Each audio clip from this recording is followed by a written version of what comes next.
καλησπερίζουμε τον κόσμο. Γεια σας. Γεια σας. Γεια σας.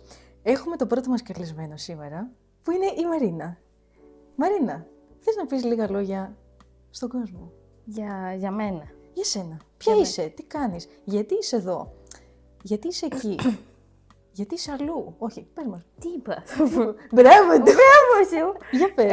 Λοιπόν, όπως είπε η προλαλήσασα, Γεια. είμαι η Μαρίνα. Είμαι δασκάλα πιάνου, θεωρητικών, μουσικής και κάνω και προπαιδείες, ασχολούμαι με παιδιά, με αυτισμό. Γενικά είμαι στον τομέα της διδασκαλίας της μουσικής. Οκ. Πώς σου φαίνεται έτσι, πώς είναι να εργάζεσαι ως καθηγήτρια, πώς σου φαίνεται αυτό? Είναι δύσκολο, είναι εύκολο? Κοίτα, δεν είναι εύκολο. Είναι η αλήθεια. Δεν είναι πάρα πολύ δύσκολο. Και ειδικά τον πρώτο καιρό ήταν εξαιρετικά δύσκολο, γιατί μου ήρθαν και παιδιά με αυτισμό. Εγώ ήμουνα πρωτάρα, δηλαδή. Δεν ήξερες πώς να τα διαχειριστείς. Δεν ήξερα πώς να διαχειριστώ τα πράγματα. Έκανα πολλά λάθη, αλλά έμαθα από αυτά. Είναι πώς θα διαχειριστείς την κάθε περίπτωση. Σε κάθε παιδί, είτε με αυτισμό είτε χωρίς. Αλλά είναι δύσκολο. Είναι δύσκολο, δεν είναι εύκολο πράγμα. Είναι ωραίο. Μαθαίνεις όμως από τα λάθη. Είναι ωραίο, ναι. Ναι, οκ. Και πόσα χρόνια είσαι τώρα στο 2? Είμαι 3 χρόνια. 3 χρόνια. Ναι. Νόμιζα 2 εντωμεταξύ. Όχι, περάσανε 3 χρόνια. Περάσαν 3 χρόνια. Εξαιρετικό. Μάλιστα. Και από τα μαθήματα που κάνεις εκεί, κάνεις έτσι πιάνο, κάνεις και θεωρητικά. Μου έχεις πει, τι σ' αρέσει πιο πολύ να κάνεις, να διδάσκεις? Μ' αρέσουν πολύ τα θεωρητικά. Μ' αρέσει πολύ το μπλα μπλα. Ναι. Μ' αρέσει να βρίσκω τρόπο να εξηγώ ένα πράγμα. Άμα δεν το καταλαβαίνει, βρίσκω άλλον τρόπο πώς θα το καταλάβει το παιδί. Με βάζει γενικά σε ένα τρυπάκι να σκέφτομαι πολύ. Και να μπαίνω και στη σκέψη του κάθε παιδιού. Να καταλάβω πώς σκέφτεται και να το εξελικκίσω αναλόγως. Ναι. Θεωρητικά μαθήματα, ας πούμε, μπορείς να ξεχωρίσεις κάποια, να πεις μ' αρέσει να διδάσκω, ξέρω εγώ, θεωρία ή αρμονία ή ιστορία μουσικής. Ιστορία μουσικής δεν έχω φτάσει ακόμα σε τέτοιο επίπεδο. Δεν κάνεις καθόλου αυτό? Όχι. Δεν έχω. Πρέπει να περάσουν κάποια χρόνια, να αποκτήσω μια εμπειρία και να κάνω ιστορία μουσικής. Τώρα κάνω μόνο θεωρίες, οι οποίες είναι το αγαπημένο μου κομμάτι. Σ' αρέσει? Ναι. Οι θεωρίες. Ναι. Τώρα μετά θα τοποθετούσα τα πιάνα. Άρα έχουμε προθεωρητικά μαθήματα, μετά πιάνο. Και μετά με τα παιδάκια. Όλα είναι ωραία. Απλά λίγο παραπάνω μου αρέσουν κάποια πράγματα. Προτιμάσαι πιο πολύ ομαδικά μαθήματα, ατομικά? Τι σε βολεύει και τι σου φαίνεται και πιο εύκολο, ας πούμε, ή πιο δύσκολο? Το ατομικό είναι πιο εύκολο γιατί, όπως το λέει και η λέξη, ασχολείσαι μόνο με ένα παιδί. Ισχύει. Και στο ομαδικό είναι δύσκολο γιατί άμα κάποιο παιδί έχει δυσκολία, δεν μπορείς να ασχοληθείς αποκλειστικά μόνο με αυτό. Δυστυχώς. Οπότε πρέπει να ασχολείσαι με όλα τα παιδιά. Ναι, και επίσης υπάρχει το θέμα το ότι μπορεί κάποιο παιδί να μην μπορεί να κάνει keep up εύκολα, ας πούμε, σε ένα ομαδικό μάθημα. Μπορεί κάποιο να είναι πιο πίσω, να είναι πιο αργόστροφο. Ακριβώς, ναι. Ενώ στο ατομικό εστιάζεις μόνο σε αυτό το ένα παιδί και εξελίσσεται, ας πούμε. Ναι, και είναι και πώς θα το πάρει το παιδί. Δηλαδή, άμα ασχολείσαι μόνο με αυτό, θα καταλάβει ότι κάτι πάει λάθος. Δηλαδή, γιατί ασχολείται μόνο με μένα και δεν το λέει σε όλα τα παιδιά. Ναι, αυτό. Ναι. Γιατί και τα άλλα παιδιά μπορεί να νιώσουν λίγο κάπου. Σου λέει τώρα αυτή ασχολείται μόνο με το ένα και εμάς μας γράφει, τι γίνεται? Γενικά είναι όλο λάθος αυτό. Είναι λίγο. Είναι. Και το μεγαλύτερο τμήμα που είχες, πόσα άτομα ήταν περίπου μες στην τάξη, ξέρεις? Περίπου. Ήτανε 6-7 παιδιά. Μέχρι 7 δηλαδή. Ναι. Οκ. Δεν ήταν παραπάνω. Ναι. Βέβαια μεγάλης ηλικίας, δεν ήτανε εφηβεία, φαντάσου, δεν ήταν μικρά παιδάκια. Εφηβεία δηλαδή τύπου 15, 16. Ναι. Γενικά τις πιο δύσκολες ηλικίες, πιστεύεις? Τι είναι πιο δύσκολο? Κοίτα, η κάθε ηλικία έχει τα δύσκολά της. Δηλαδή τα μικρά έχουν την ενέργεια. Πολύ ενέργεια. Γιατί όσο και να μεγαλώνεις, εντάξει, δεν έχεις την ενέργεια που έχεις μικρός. Και ειδικά την ενέργεια που έχει ένα 5χρονο. Όταν πας στην εφηβεία έχεις την αντίρρηση. Το πνεύμα αντιλογίας που λέμε. Αυτό το επαναστατικό, Ναι. Αυτό το ότι Φέρνουν όχι πολλές δεν είναι έτσι, αντιρρήσεις, είναι ναι, έτσι. ναι. Μεγάλης ηλικίας έχεις γιατί έχουμε και ενήλικες που κάνουν θεωρία, είναι ότι είναι εργαζόμενοι άνθρωποι και μπορεί να μην έρθουν στα μαθήματα. Να κυρώσουν, ας πούμε, Να πολλές κυρώσουν φορές, ή να ξεχαστούν. Υπάρχει και αυτό. Ναι. Έχει τύχει, ας πούμε, να σου πει κάποιος ότι ξεχάστηκα, είχα δουλειές και αυτά. Είχα πάει, ξέρω εγώ, το περίμενα τον άνθρωπο και δεν ήρθε ποτέ. Οκ. Και σου είπε μετά ότι ξεχάστηκα, ξέρω εγώ. Και... ήμουν έκτακτο, είχα έκτακτο δουλειά, ας πούμε. Αλλά δεν είχε ενημερώσει ή ενημέρωσε. Τέλειο. Νομίζω ότι αυτό είναι το χειρότερο, γιατί περιμένεις εσύ να κάνεις το μάθημά σου και δεν έχεις λάβει και κάποια ενημέρωση, οπότε κάθεσαι πρέπει να ασχοληθείς με άλλα πράγματα, ας πούμε, και ο άλλος σου λέει δεν μπορώ. Και στο λέει μετά από μια ώρα. Δεν πειράζει, εντάξει, συμβαίνουν και αυτά. Ναι. Αλλά είπες πριν ότι έχεις και παιδάκια που έχουν αυτισμό, είναι στο φάσμα, έτσι, νοητική στέρηση και αυτά. Αυτό τώρα πώς το αντιμετωπίζεις, έτσι είναι... Πώς. Αυτή είναι η ερώτηση. Ένα πράγμα που θέλουν αυτά τα παιδιά είναι όχι άγχος, γιατί το καταλαβαίνουν. Δηλαδή, άμα είσαι πρωτάρης και έχεις άγχος και αυτά, ή τουλάχιστον να έχεις άγχος αλλά να μην το δείχνεις. Γιατί... Τους μεταφέρεται εύκολα εννοείς το άγχος. Την καταλαβαίνουν την ένταση της ενέργειάς σου, την έντασή σου και αυτά. Το δεύτερο πράγμα που θέλουν αυτά τα παιδιά είναι πρόγραμμα. Ρουτίνα. Ρουτίνα, ναι. Θα ξέρουν ότι θα μπω τώρα, θα κάνω αυτό και αυτό. Άρα ότι δεν τους αρέσει το απρόσμενο, η αλλαγή. Και εννοείται ότι σε κάποια περίπτωση που παθαίνει κρίσεις... Ναι, γιατί υπάρχουν και κρίσεις, έτσι. Υπάρχουν και οι κρίσεις. Ναι. Εντάξει, δεν παλεύεις πίσω το παιδί. Ναι. Κάθεσαι καλυμμένος. Καλυμμένος, τι εννοείς? Ναι, καλυμμένος. Καλύβεις τη μούρη σου. Γιατί μπορεί να σου κάνει... Τι μπορεί να κάνει? Σε βαρέσει. Μπορεί να σου δώσει κάμια ξανά. Κάτι μπορεί να τον πείραξε. Ναι. Εννοείται ότι μαθαίνεις τι θέλει και τι δεν θέλει. Σε συνεννόηση πάντα με το εργοθεραπευτήριο. Γιατί πάει εργοθεραπεία το παιδί, σίγουρα. Ναι. Και άμα κάνεις κάτι που δεν του αρέσει και υπάρξει αντίδραση, δεν πλακώνεις τα χαστούκια κι εσύ. Κάθεσαι καλυμμένος μέχρι να περάσει η κρίση. Άρα είσαι σε θέση άμυνας, ας πούμε, όσο αυτό δέρνει. Μέχρι να ηρεμήσει λίγο. Ναι. Γιατί έχουν και δύναμη αυτά τα παιδιά. Βαράνε πολύ, δεν νιώθουνε. Όχι, δεν νιώθουνε. Δεν νιώθουνε τη δύναμή τους. Δεν την ελέγχουν. Άρα μια συμβουλή γενικώς, καλυφθείτε. Και γενικώς, επειδή μου εντάξει, μου είπες 3 χρόνια, έχεις αντιμετωπίσει διάφορα περιστατικά και αυτά. Έτσι, σου έχει μείνει κάποια έντονη πρόκληση, δυσκολία που χρειάστηκε να αντιμετωπίσεις, κάτι που σε έφερε στα όρια σου, ας πούμε, έτσι, μια δυσκολία? Η αλήθεια είναι ότι πάντα έρχομαι στα όρια μου. Κάθε μέρα που πάω, ορίομαι. Με καπνούς φτάνω στο οδείο. Κοίτα, οι προκλήσεις είναι πολλές, δηλαδή. Πρέπει να κάνεις όσο πιο γρήγορα μπορείς την ύλη. Στο deadline, ας πούμε. Μέσα στην προθεσμία να είσαι. Πρέπει να ξέρεις πού να αντιμετωπίζεις αυτά τα παιδιά με αυτισμό. Ας πούμε, που με ρώτησες για παράδειγμα.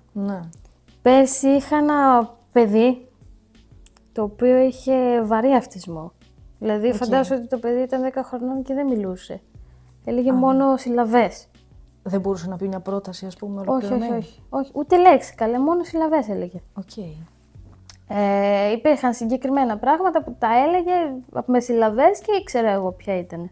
Που αυτό το παιδί δεν ήταν περισσότερη πρόκληση το παιδί, να σου πω την αλήθεια. Περισσότερο οι γονείς. Γιατί άμα δεν έχει καταλάβει ο γονέας ότι το παιδί έχει μια ιδιαιτερότητα, δεν θα πω πρόβλημα γιατί δεν είναι πρόβλημα. Ναι, ιδιαιτερότητα. Είναι μια ιδιαιτερότητα.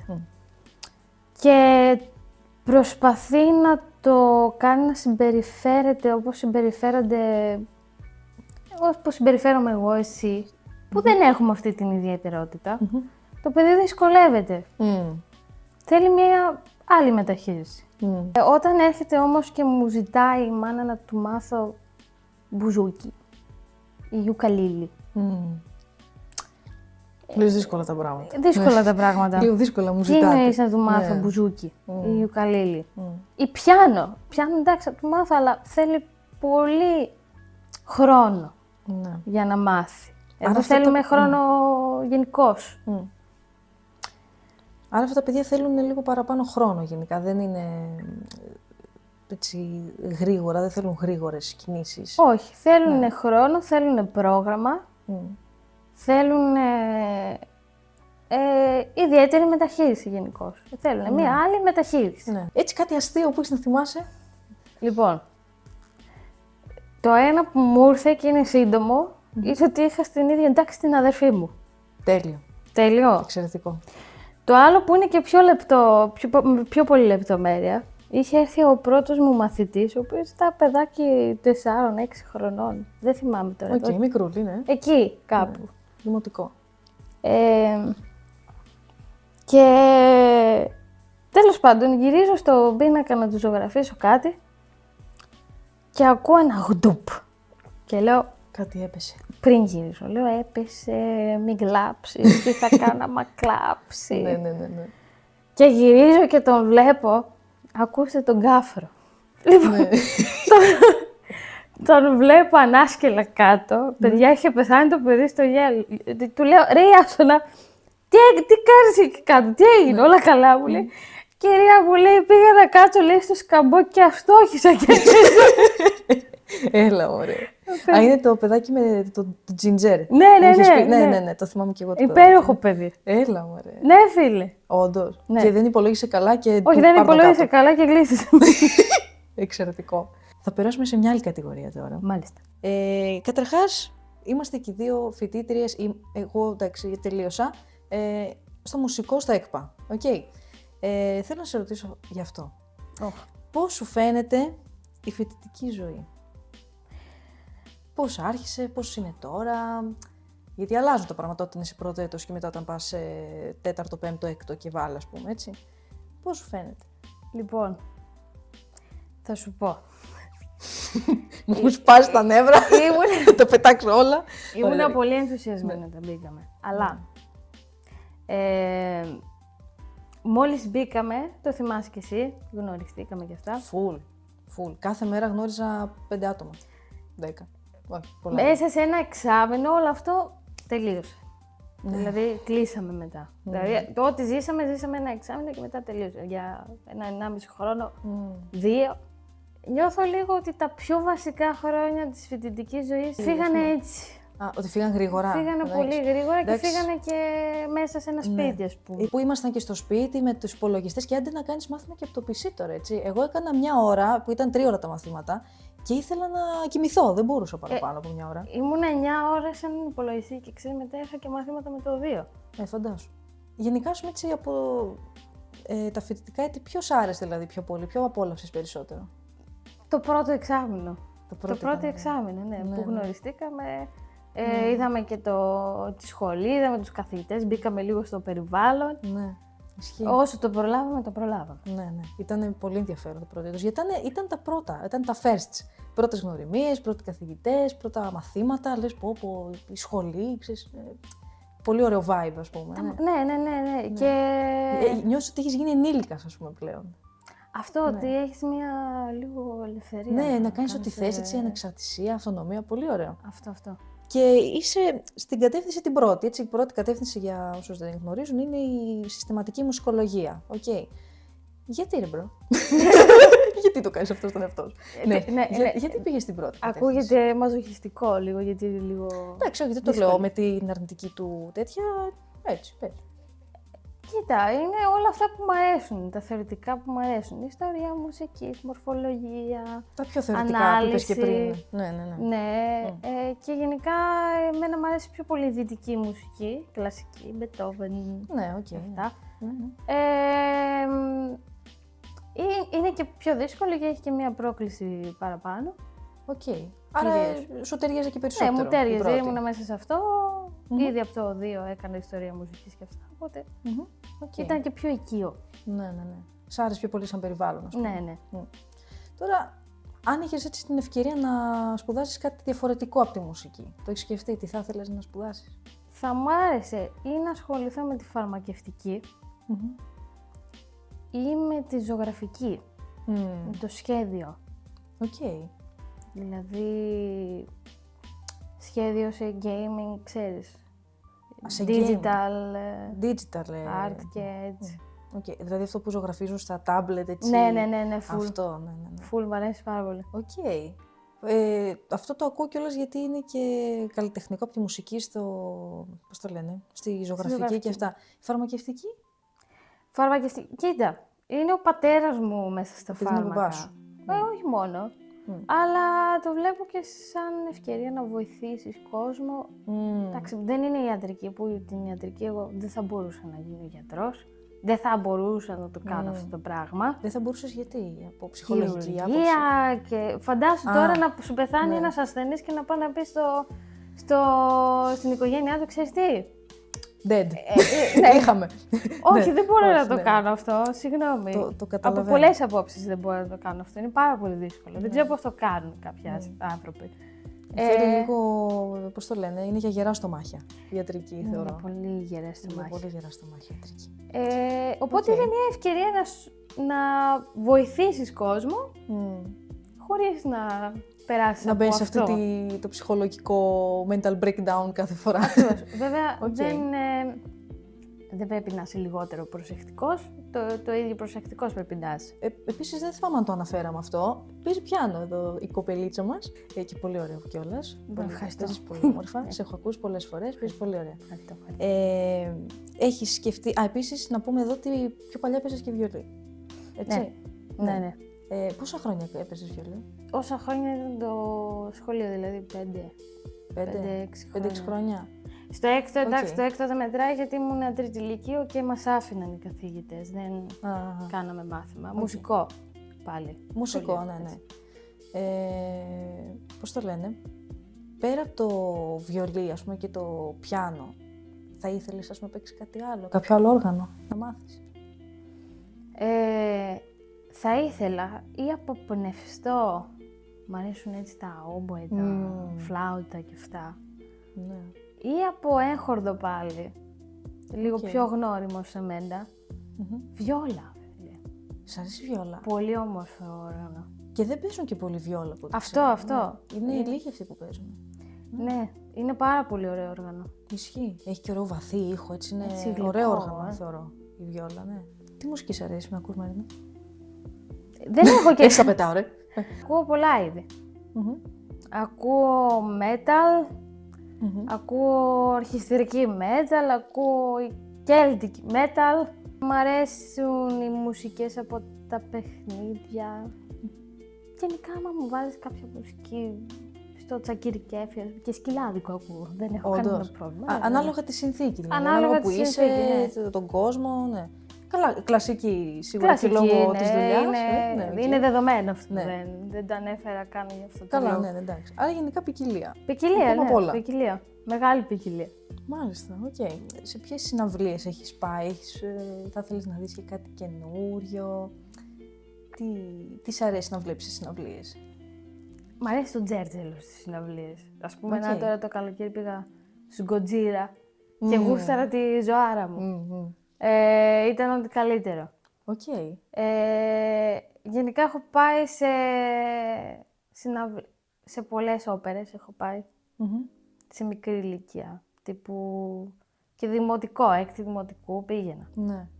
Και στον Ντον Τζοβάνι δεν είχαμε πάει και μαζί, νομίζω. Ναι, είχαμε πάει, ναι. Που αυτό ήταν, by the way, στη λυρική σκηνή στο Νιάρχο, ήταν πάρα πολύ ωραία.